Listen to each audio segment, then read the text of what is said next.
So I guess now would be a great time to tell you guys about the drama between the James family and the Hill family, because how I got to this point will make a lot more sense. All right, so my mom was a track star in the James family. She went to the Olympics and won like 15 gold medals. I know, it's crazy. My dad was also a track star who got injured in the Olympic trials and never really recovered. They fell in love in high school, where all the drama began. Now let's fast forward to after college, and they decided to get married and have a child, which is me. Now my dad came from a strict Christian household, and as y'all know, the James family has roots in Africa and their own specific rituals for when a child is born. Needless to say, the Hill family was against taking me to Africa to be named, and there was big drama behind that because all James babies were named in Africa. Now Grandpa James and Grandma James were not happy, and Grandma and Grandpa Hill on my dad's side was not going for it. My dad ended up just naming me after him, and that's where all the tradition drama began. Now as you all know, the James family had strong ties with UCLA and USC. There were James family members who went to other colleges for sure, but when it came to situations like mine, the James family would always pull strings to get them in big name colleges to pursue their dreams the way they wanted to. Now, to me, that was a huge W, because to be able to play offense and defense at UCLA or USC would have been amazing. But the Hill family was totally against it, and my dad felt strongly about it. He wanted me to carve my own path, make my own way, and I respected that as well. But doing so was going to be tougher than I imagined. Like I said before, no school wanted me to play both sides of the ball. I was a 5-star tight end and a 2-star defensive end, and with me wanting to play defense more than offense, my options were slim to none. I wanted to play at a big school, but again, like I said before, I was willing to do whatever it took to play defense, which leads us here. Because I was so stuck on playing defense, the only options I had was JuCo schools. My dad thought it would be a great idea to stay close to home so I could train with some of his NFL friends and really develop my defensive skills. At the time, I was all for it, and I met with the first JuCo school that wanted me, and I signed immediately after that meeting. Was it a bad move? Only time would tell, but being there was exciting. Knowing that I would be a starter on defense had me playing on a different level on offense. I mean, I was naturally gifted at that, but on defense, I was working my ass off, getting off blocks, making tackles. I was giving it my all in practice because I had something to prove.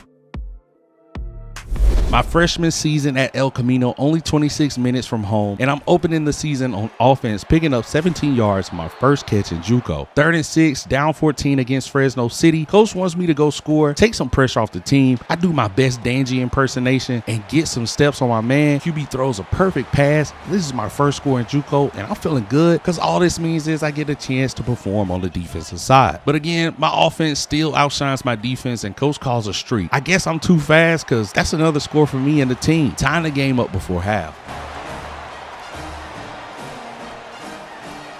First major play for me on defense, last minutes of the fourth, trying to stop Fresno from scoring. I finessed to a quick stop in the red zone. Then the play right after that, I'm just playing contain. When the QB rolls my way and eyes light up because I'm off the block, getting a big sack, backing them up 9 yards for a 3rd and 18, and getting a big stop like this on a crucial down got me lit as I hit my dance. Just running the clock down, I find my way open down the field for a nice gain, making sure we put this game away. Then from the 9, coach gives us the go ahead, and I'm open over top again for a tutty. And the way the team is crowded around me, I'm feeling like the man. I got a game-saving tackle and sack, and now the game-sealing touchdown. I'm really that guy right now on the JuCo level.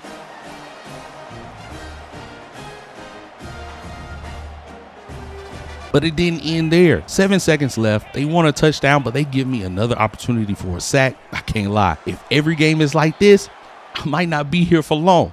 Huge game for me. Player of the game, of course. 196 yards for 3 tutties, 3 total tackles, 2 for a loss, and 2 sacks. We got Modesto Junior College up next, and coach has me in on a trick play to go up 2 touchdowns, and I wasn't against it. I just wasn't sure if it was going to work. To my surprise, it did, and I'm back where I left off last game. And the offense keeps going. Quick 8-yard drop finds me open in the middle of the field. Might as well add the points up. And again, before half, 30 seconds left, QB throws one to me. I don't even think he looked, but I caught that bitch. Hat trick before half, and we skunked these goofies already.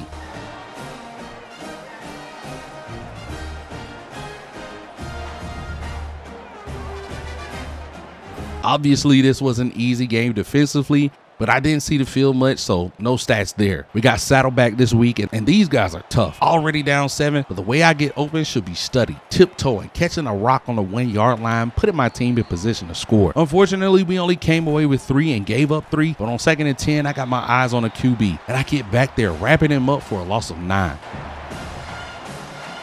Our QB threw a pick, and I'm back on defense. No complaints from me though, because on first down, I'm getting in the backfield for another sack, and that's 2 sacks on this game, holding them to another field goal.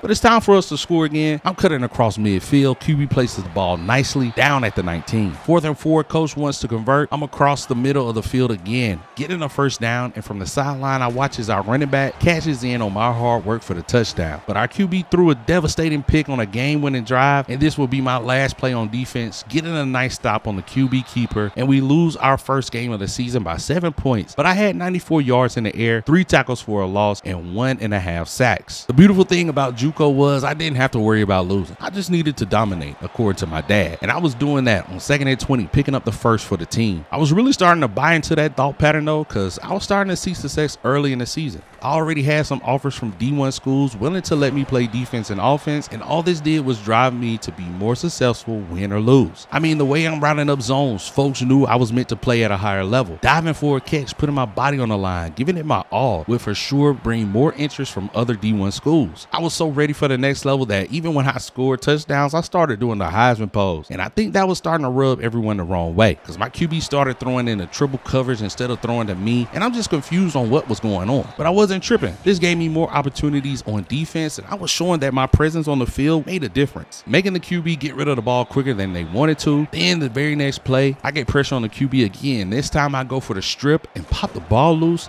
and the guys recover it, giving us great field position. But the QB was just not giving me the ball as he throws another interception on a play that was easily designed for me to score after the forced fumble. But it's all good. Still player of the game with 123 in the air for 2 tutties and 1 TFL, half a sack, and a forced fumble. But I guess coach got on bro's head, because next week, every time we got in the red zone, I was the target. All I had to do was catch that bit. And early in the second quarter, I do just that, putting us on the scoreboard first.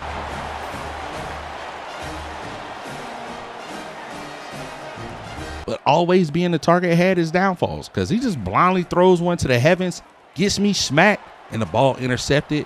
And I'm just thinking to myself, like, is bro trying to get me injured out here? But coach does not care. On 4th and 3, quick pass to me out on the flats and man coverage. I somehow outrun the defense for a 21-yard touchdown, increasing this lead even more. And it just wouldn't stop. The routes that coach was calling was working, and I was putting in work on offense today, literally carrying this team.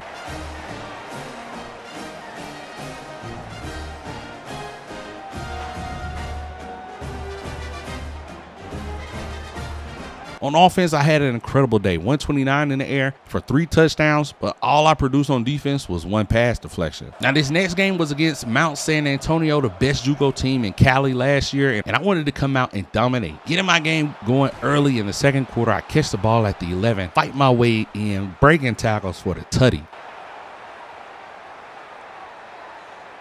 Then on defense, 2nd and 6, I'm seeing the run and by time knocking Goofy off his feet, letting the former best team in Cali know I'm here. Time running down in the 3rd, and I'm playing contain again, and the QB stupidly rolls my way. I come up with a huge sack in the biggest game of my life so far, making it 4th and 20.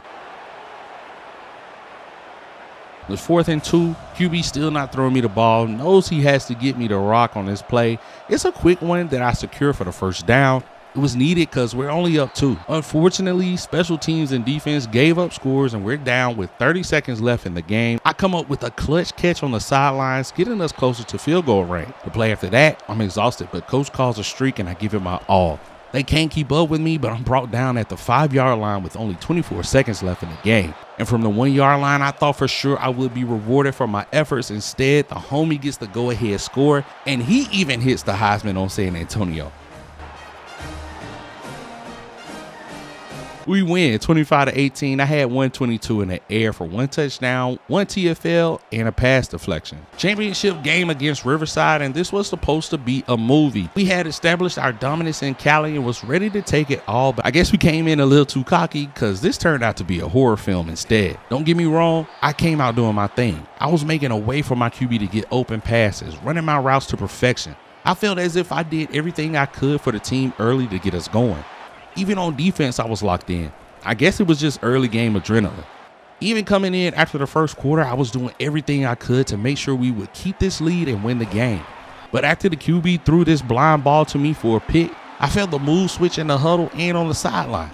I mean, no matter what we did, whatever play coach drew up, we just couldn't get going. It seemed as if every time coach called a play for me, the QB folded somehow, just blindly threw it to me, no matter the coverage. Like, I understand that coach wanted you to get me the ball, but I was not Superman. Even on defense, they ran the ball away from me, leaving me in a position to have to chase someone down, really draining my battery. And they really kept going with that game plan. As we give up the game time touchdown from the 8-yard line, we were really selling this game. At this point, I'm thinking the QB has a parlay up for us to lose this game, because the reads he was making this game I hadn't seen all season. I mean, pick after pick. And even on defense, my DBs are getting routed up something crazy, giving up big yards for another touchdown. This would be the QB's second pick six of the championship game, and the advice that my dad gave to me in the beginning of the season was starting to make more sense than ever. But that didn't make it any easier to handle losing such a big game by such a big margin. That really lit a different fire in me, because I was ready to get out of here and play some real football with some players who really had something to lose. That game wasn't all bad for me though. 185 in the air, despite all the picks, 4 total tackles, 3 TFLs. I was on one. And the few D1 offers I had early in the season turned into 10 options for me to go D1 next season. And if you don't think I'm not out of here after the way that season ended, you're out of your mind. Oh, and not to mention, all 10 want me to play both sides of the ball. It was time to lock in and take full advantage of this opportunity. I guess we'll have to see how it all plans out in the next one.